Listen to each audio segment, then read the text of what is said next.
Zdravo, poslušalke in poslušalci, bralke in bralci večera.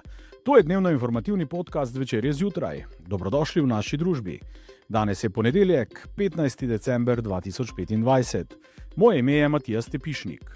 Politična analiza z Markom Crnkovičem, mrzla kava na levi sredini in prenovljena sloga desnice. Sezona gripe je letos hitra in izjemna. Kaj se dogaja? Prvi kolesar sveta, Tadej Pogačar, v Španiji razkril načrte za 2026. Bili smo zraven, kaj vse je povedal. Naročite se na podcast, da boste obveščeni ob izdaji naslednje epizode. Vse skozi smo z vami na večer.com. Tako smo, tako rekoč, v polčasu božično-novoletnega adventnega časa, ampak danes ne bomo peli Jingle Bells in ostalih iz nabora božičnih šlagerjev, ampak smo spet pri politični analizi najbolj aktualnih tem. Marko Crnkovič, kolumnist, urednik Fokus Pokusa, zdravo. Zdravo, Matija. No, sej tudi božič je neke vrste politika, ne? In politika je do neke mere božič tudi, ne? Samo da žal celo leto, ne? Res je, ampak ta glavni božič, praznik demokracije pa prihaja bojda sredi marca. Volitve, do takrat imamo še kar nekaj oglašanj, ampak greva kar na delo, kaj se je dogajalo v preteklih dneh. Marko, dogajanje je zgoščeno ves čas in kar je bilo prejšnji teden aktualno, je to, da je Vladimir Prebilič, potem ko je dal košarico SD-jo za skupno listo na državnozborskih volitvah, pozval, sklical kofetkanje predsednikov, prvakov, koordinatorjev leve sredine in jim nekako predlagal, da se sestanejo in zmenijo, kaj storiti, kajti Janša in nova Janševa vlada je, tako Prebilič, pred vrati. Kaj praviš o tem? Kakšna akcija?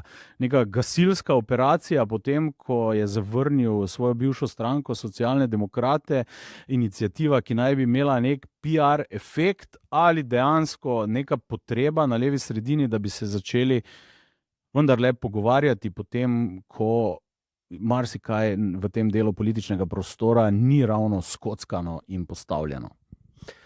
Ja, po mojem gre za PR, ne? Po mojem je Prebilič hotel popraviti vtis, ki je izpadel malo neprijeten, potem ko je zavrnil Hana. Tako da mislim, da je bila to premišljena in za njega dobra poteza, ne vem sicer kakšen bo učinek, ampak s tem je v bistvu popravil svojo napako ali vsaj svoj imidž, ne, ker je zdaj izpadel kot veliki povezovalec, ne, kot tisti ta glavni, ki hoče to razpršeno levico, te razdrobljene glasove nekako povezati skupaj, naložiti na kupček, ne. Ampak Marko, povej, je Prebilič s trenutnimi rejtingi in trenutnim položajem nekdo, ki je v poziciji, da povezuje levico? Levico bi zdaj moral nekako povezovati najbrž frontrunner, ne? Premier Golob iz Svobode. Pa še en disclaimer, ne? Vladimir Prebilič je tisti, ki ga je Matjaž Han ob njegovi napovedi, da bo ustanovil stranko, pričakal za kar precej ostro izjavo, in sicer ne bomo ti tlakovali oziroma betonirali, asfaltirali avtoceste do premierskega položaja.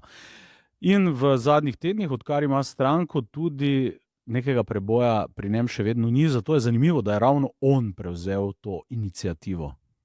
Ja, ta Prebilič zgleda sicer prijazen, ampak imam občutek, da zna biti zelo freh, ne.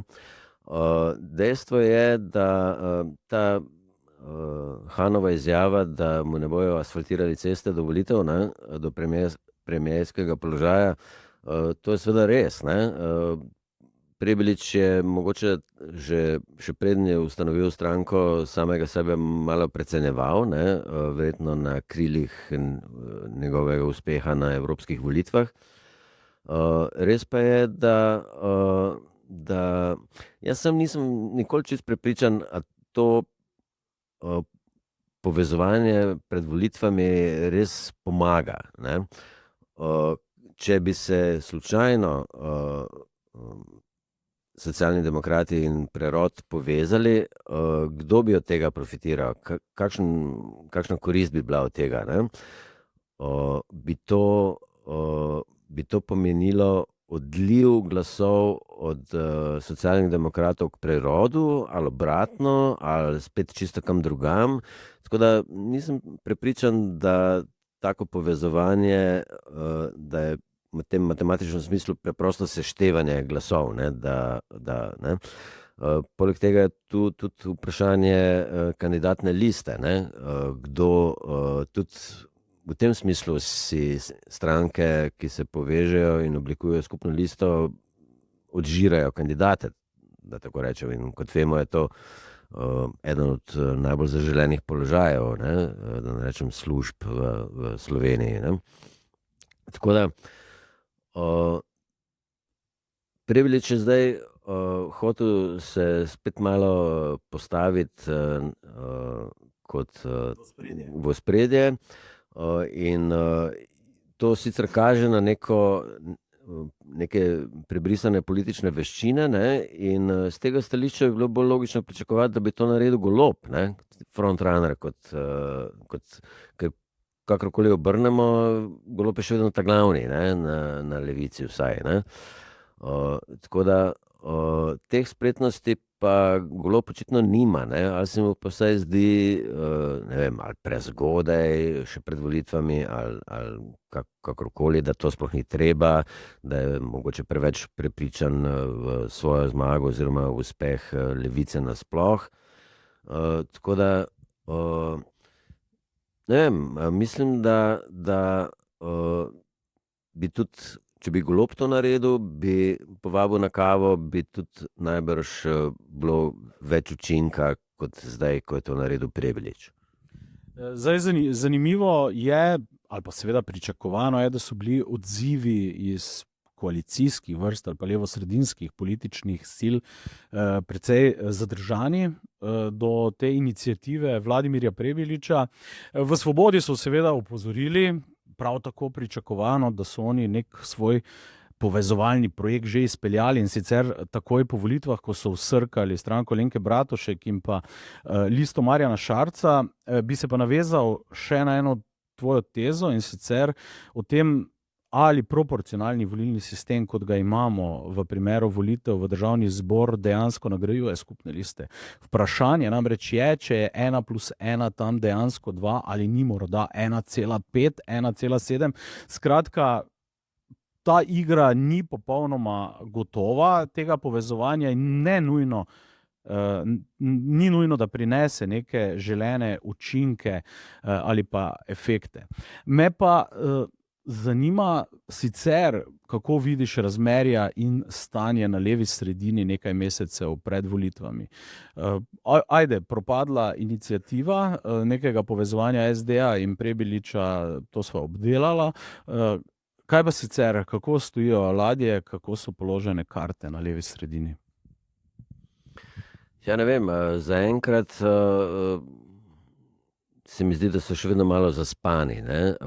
Po eni strani jih je strah, ker ne samo Prebilič se zaveda, da je Janša mogoče res anteportas, ne. Je pa seveda res, da ta dediščina, ki so jo prenesli s seboj v teh 3,5 letih mandata, vsaj vladna koalicija, je kar solidna, ne. Mislim, niso se kregali, ni bilo nekih škandalov, zadeve so vedno znali bolj ali manj zgladiti ali pomesti pod preprogo. Tako da nekako znajo skupaj držati, ne. Predvsem pa ne deluje smešno, tako kot je ta tako imenovana koalicija ustavnega loka leta 2021, ne, ko se je ustanovila in ko so precej smešno iskali morebitnega mandatarja, od Jožeta Podamjana do Karla Erjavca, mislim, of all people, ne. Tako da nekako deluje bolj resno in bolj kompaktno, predvsem. Ne vejo pa še čisto dobro, očitno, kaj bi naredili. Ne? In ti nesporazumi, če lahko tako rečem, med SD in Prerodom so del te zgodbe. Ne? Ker na drugi strani, Marko, pa kar si opazil v eni svojih zadnjih kolumn, na desnici demonstracija neke vrnjene sloge bratstva in edinstva med Novo Slovenijo in Slovensko demokratsko stranko. Janeza Janše, skupni medijski nastopi, tiskovna konferenca, Vrtovec Janša. Skratka, potem, ko so Mateja Tonina nekako oddaljili od vodenja stranke in je varno evakuiran v Bruslju in Strasbourgu, ponovno vse lepo in prav na relaciji, torej velikega brata in majhne sestre, ali kako bi tema dvema strankama rekli. Da, dobro, ja, veliki brat in majhna sestra. No, seveda, mislim, kaj si pa mislil, ne, da je bilo mogoče kaj drugega za pričakovati? Ne, seveda ne. Jasno je, da pač desnica zna biti neskončno bolj zavezniška in zna bolj skup držati kot levica, to je jasno. Ne? Tako da ta včerajšnja tiskovna, da je bilo to četrtek, ne? Je skupna tiskovna konferenca Janše in Vrtovca je redkost, ne? Po dolgem času sta skupaj nastopila, po drugi strani pa ni nič presenetljivega. Presenetljiva v bistvu tudi ni tema, ki sta jo lansirala. Lansirala sta namreč to, da je nevzdržno, da se počasi ukinjajo podeželska volišča v Sloveniji. Ne? Janša je prišel s podatkom, da jih je bilo, ko smo glasovali na plebiscitu, je bilo 1.400.000 volivcev, glasovali pa smo na več kot 4.000 voliščih. Ne? Danes, ko je volilnih upravičencev 300.000 več, pa je volišč več kot 1.000 manj. Ne? No, to je seveda po njegovem posledica dejstva, da to delajo zato, da bi pomagali tranzicijski eliti, tako imenovani. Ne? Tako da to seveda paše v ta narativ desnice, ne? Da pač bogi podeželani, Ljubljančani imajo 100 metrov do volišča, pa tudi v Mariboru, jaz imam 150 metrov, da sem nekje vmes v tej Janševi kategoriji, čeprav ne podeželski. Tako da, ne vem, to pač je to racionalizacija, je to nekaj res namernega, zlohotnega, ali kaj, ne vem. Dejstvo je, da pač na podeželju pač ljudje nimajo vsega, kar imamo ljudje v mestih. To je dejstvo, kakorkoli obrneš. Nimajo toliko gostiln, nimajo toliko trgovin, nimajo toliko, ne vem, parkirišč, nimajo fitnessov, nimajo ne vem česa in navsezadnje nimajo tudi volišč. Res je, da so ljudje zaradi tega zelo jezni. Recimo, to je na nek način podobna zadeva kot to slavno ukinjanje bančnih poslovalnic, pa poštnih uradov. Ne. Nova Ljubljanska banka, mislim, se tako rekoč utaplja v dobičkih, če malo pretiravam, ne. Po drugi strani pa v majhnih mestih zapira poslovalnice. Ne. Mislim, to je res tumač. Ne moramo vsi vse delati digitalno in po internetu. Ne. Ampak seveda dejstvo je, da pač življenje na podeželju je pač malo bolj komplicirano kot življenje v mestu. Ima seveda svoje prednosti, si v naravi, lahko živiš od narave, če si poljedelec ali živinorejec, ampak določenih zadev pa ni. Ne. Tako da jaz se ne bi... Poleg tega so volitve postajajo vedno manj pomembne. Ne. Mislim, da je Vrtovec rekel, da je to erozija demokracije.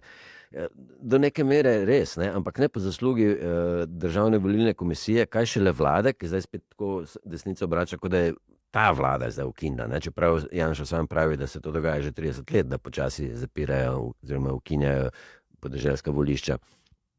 Gre za to, da je volitve niso več tako pomembne ljudem, ne? To je dejstvo, ne?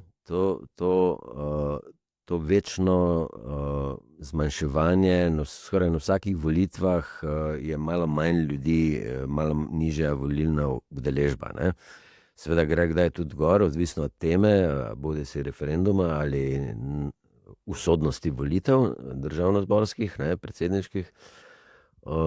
Ampak to ni več čist isto kot leta 90. Leta 90 je seveda so osamosvojitelji poskrbeli za to, da bo 4200 ali koliko voliš, da je vsaka podeželska babica in dedek, da sta ja prišla volit, ne.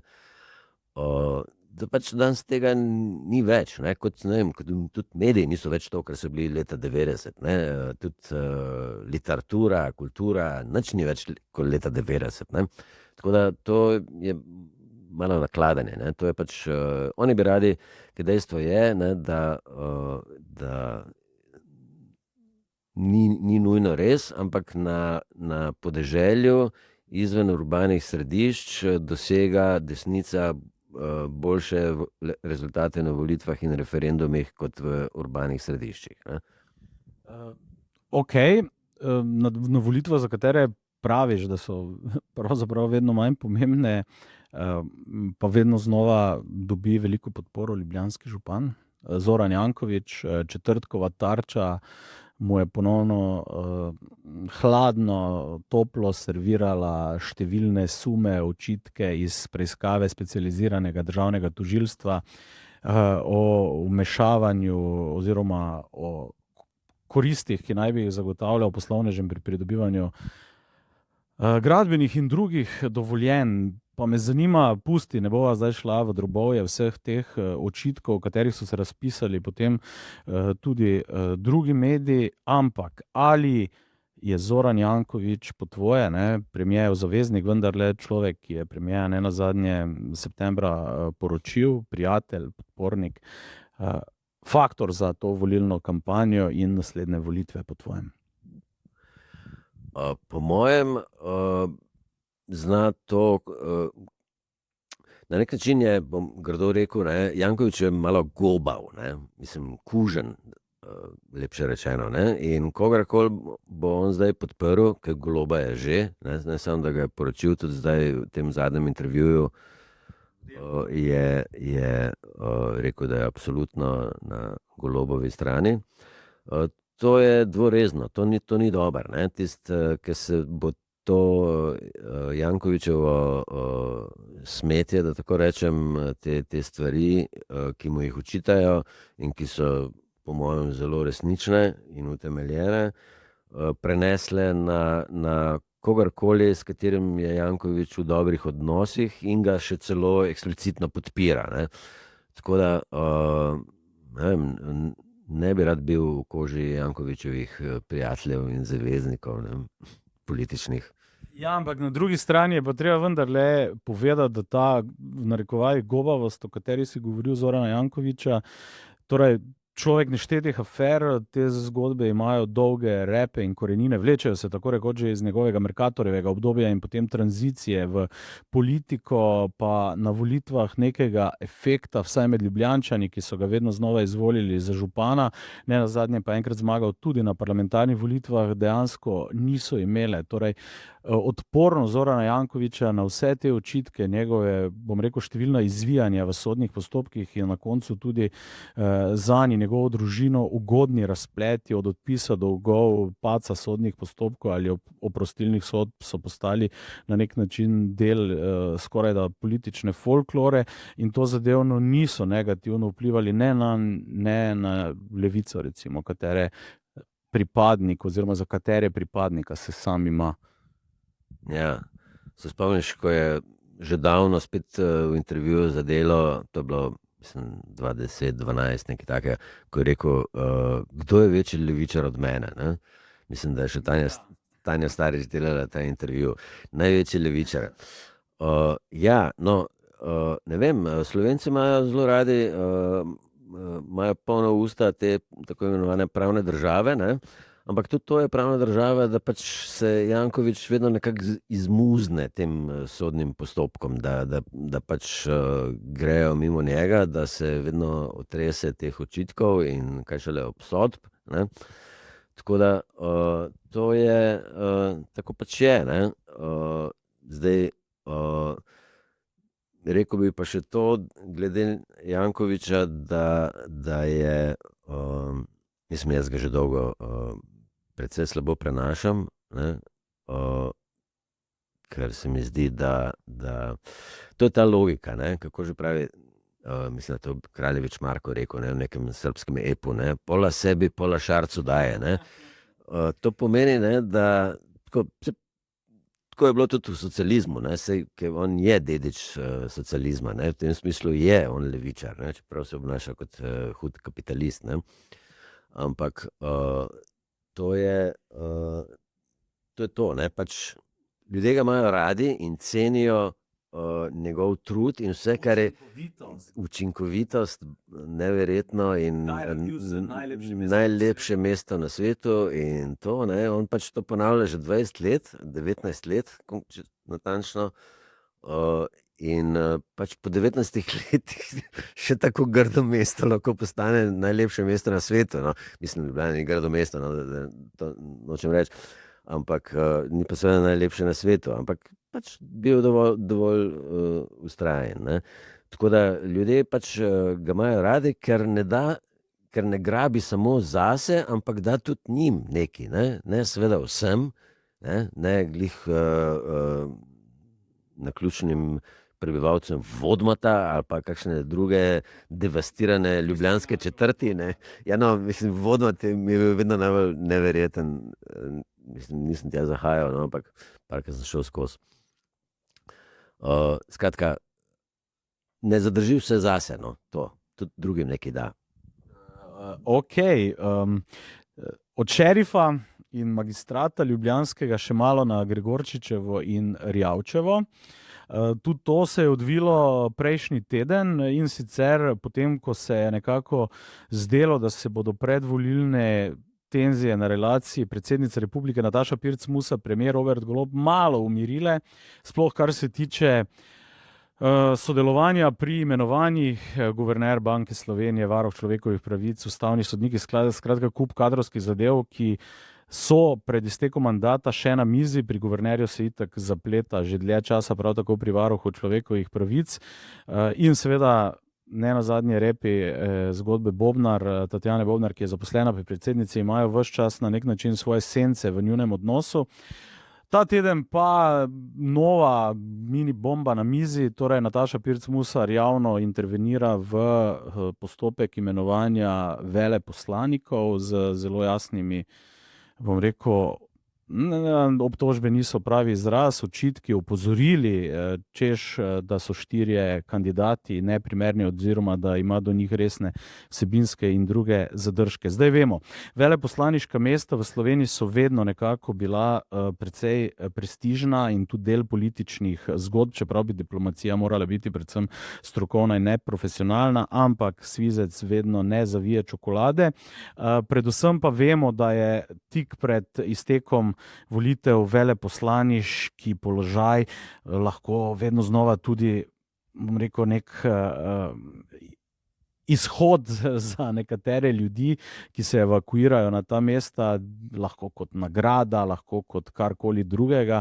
Skratka, vedno pred volitvami se z veleposlaniki nekako zavre, začne se zapletati in tudi tokrat ni drugače. Kar nekaj veleposlaniških mest je odprtih, med drugim tudi v Združenih državah Amerike, pri čemer je zanimiv podatek, da naj bi Slovenija po predčasnem odhodu tamkajšnjega veleposlanika Iztoka Mirošiča tja poslala že 4. novega veleposlanika v zadnjih 5 letih, ampak ne gre samo za Združene države Amerike kot velesilo in s tem zelo prestižno mesto v Washingtonu, ampak tudi sicer očitno predvolilnega premirja na relaciji predsedniška palača, premierjev kabinet ne bo. Zakaj, Marko, ne? Mislim, da ta spor, če lahko temu tako rečemo, čisto nepotreben. Ne? In zato je kriva Nataša Pirc Musar. Ne? Dejstvo je, da seveda so veleposlaniški položaji nagrade za strankarsko zvestobo ali tudi nagrade za nekaj, kar bi si zaslužilo nagrado, ampak ne v tej obliki, seveda. Ne? Ampak po drugi strani tudi predsednica ne bi smela s tem javno mahati. Ne? To so tajni postopki, vendar. Resna država bi morala te postopke in te pogovore voditi za zaprtimi vrati in jih nekako seveda profesionalno izpeljati do konca. Do pridobitve agremaja naj bi bili ti postopki tajni, kar kaže seveda marsikdaj, pa ni se zgodilo pod to vlado, samo pa pod številnimi vladami tudi na določeno nezrelost naše politične kaste. No, gre za to, da v Sloveniji ni nič tajno. Tudi tisto, kar bi moralo biti. Ne? To je, radi imamo transparentnost. Predsednica je rekla, da želi biti transparentna, zato je šla javno, celo z imeni. Ja, no, ne vem, zakaj bi rabili transparentnost pri imenovanju veleposlanikov. Tako da me pa pri celi stvari še nekaj zanima. Ne? Če recimo, da se vrnemo malo k volitvam, če je res Janša anteportas, bi bilo zdaj na mestu vprašanje, kakšen bo pa potem odnos predsednice Nataše Pirc Musar, ki jo čakata še 2 leti mandata, kako bo pa pol, ker ona zdaj včasih zna biti zelo zoprna, upravičeno, včasih, ne rečem, do aktualne vlade in do aktualnega predsednika vlade. Kaj bo pa pol? A bo pol to cela specialna ali kemična ali ne vem kakšna vojna? Ne vem, to bo zanimivo opazovati, če se bo to slučajno zgodilo. Ja, dobro, to bomo pustila za najine naslednje podcaste, če se bo to zgodilo. Nikoli. Zdaj, na začetku sem obljubil, da šlagerjev ne bova pela danes, mogoče jih pa kdaj bova, kaj veš, kaj se v najnem pogovoru lahko vse zgodi, ampak en šlager slovenske politike pa vendarle za konec najnega današnjega pogovora, to je Karl Erjavec. Karl Erjavec, ponovno vrnjeni, zgubljeni sin slovenske politike, ki ponovno želi v državni zbor ali pa vsaj do proračunskega financiranja njegove stranke, je namreč napovedal, zdaj ne vem, koliko lahko resno to vzamemo, da bo nabil tako imenovane reformatorske teze na vrata slovenskega hrama demokracije, državnega zbora, skratka, da Slovenija potrebuje reformacijo, pri čemer se najbolj v svoji karieri ves čas reformira ravno teflonski Karl Erjavec. Med drugim je zdaj za te volitve sklenil pakt z nekdanjim SDS-ovcem Dejanom Kalohom, zdaj suverenim, kar pomeni, da je večni Karel po nekaj zavojih levo-desno, zdaj spet nekoliko bolj v desnem kurzu. Zdaj pa ne vem, ali lahko jemljemo takšne akcije resno, ali je to poskus nekega medijske pozornosti, in ali bodo ti manjši igralci iz ozadja dejansko mešali štrene po tvojem v tej volilni kampanji, ali bodo samo omejeni na občasne, bom rekel, plakatne in druge propagandne akcije, kot bo ta, ko naj bi večni Karl nabijal teze v Lutrovem slogu na državni zbor. Mislim, da Karla Erjavca in Kaloha seveda sploh ni treba jemati resno. Pa še to, rekel si teflonski Karl.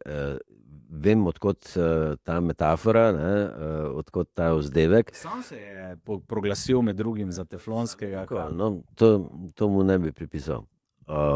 Če je kdo teflonski, je Janković. To veliko bolj drži kot za Erjavca. Ampak jaz za Erjavca ne bi rekel teflonski, ampak mislim, njegova bistvena lastnost je to, da je vztrajan. človek, ki je bil predsednik stranke upokojencev in ki bi lahko šel že v penzijo, ne gre in ne gre v penzijo. On bo zdaj nabil neke luterjevske teze na vrata parlamenta, hram demokracije, cerkev, reformacija. Mislim, ne neha in ne neha. Mislim, in nič ga ne izuči, in ne samo, da ga nič ne izuči, nikoli mu ni nerodno.